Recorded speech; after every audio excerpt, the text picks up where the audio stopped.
नमस्कार बच्चों, स्वागत है आपका इस वीडियो में जिसमें हम सांवले सपनों की याद पाठ पर चर्चा करेंगे। पाठ सारांश पाठ पठन करेंगे। इसके जो रचयिता हैं वो जाबिर हुसैन जी हैं, ठीक है, जो 1945 में इस दुनिया में आए। तो शुरू करते हैं बच्चों। तो सांवले सपनों की याद, ठीक है प्यारे बच्चों, बढ़ते हैं जो हम बात कर रहे हैं। तो सांवले सपनों की याद जाबिर हुसैन जी द्वारा लिखित संस्मरण है, ठीक है, मेमोरी, जो प्रसिद्ध पक्षी विज्ञानी सालिम अली जी को समर्पित है। यहाँ पर मैं एक चीज़ याद दोहराना चाहूँगा। आपने रोबो 2.0 चलचित्र देखी होगी, मूवी, वो भी पक्षी प्रेमी पर आधारित है। तो यह संस्मरण जून 1987 में सालिम अली जी की मृत्यु के बाद डायरी शैली में लिखा गया। सालिम अली जी की मृत्यु से दुखी लेखक जी ने अपने दुख और अवसाद को इस पाठ के रूप में व्यक्त किया है। लेखक जी ने सालिम अली जी को पक्षी विशेषज्ञ होने के साथ साथ पर्यावरण प्रेमी भी माना है। तो बच्चों, सुनहरे पक्षियों के पंखों पर सांवले सपनों का एक झुंड सवार है। यह झुंड मौत की वादी में जा रहा है, जिसमें सबसे आगे सालिम अली जी हैं। वे अपने कंधों पर सैलानियों की तरह अंतहीन सफर का बोझ उठाए हुए हैं। यह उनका अंतिम सफर है।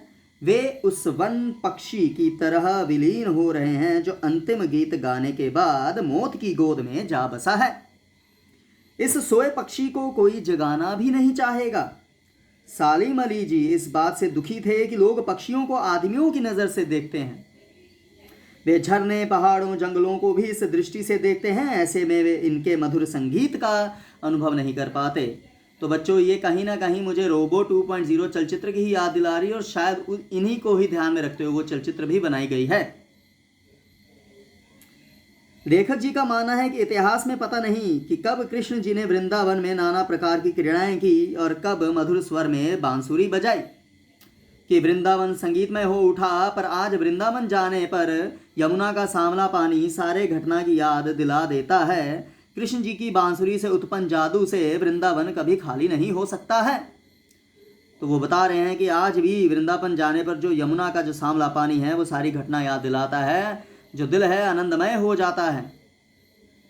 पर यहाँ यही चीज़ बताई गई है बच्चों, हमें जो जीव हैं, जो ईश्वर की रचना है, उनको सम्मान देना है। तो क्या हम दे रहे हैं?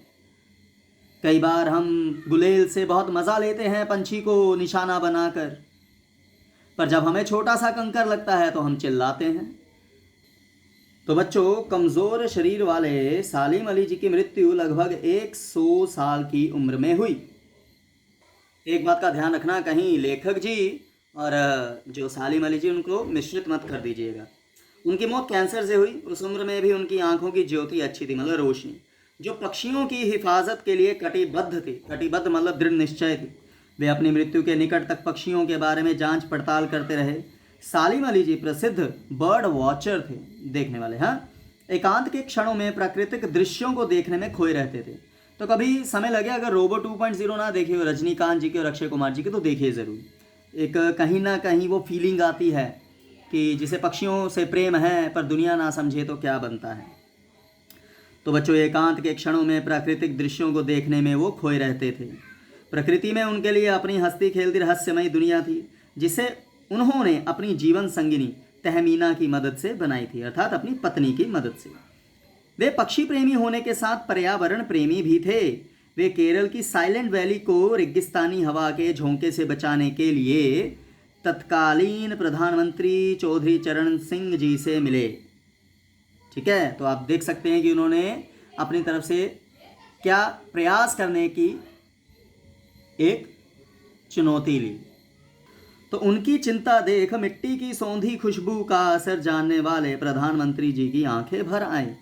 आज ना चौधरी चरण सिंह जी जिंदा हैं और ना पर्यावरण प्रेमी सालिम अली जी। ऐसे में प्रकृति, पर्यावरण और पक्षियों की चिंता कौन करेगा?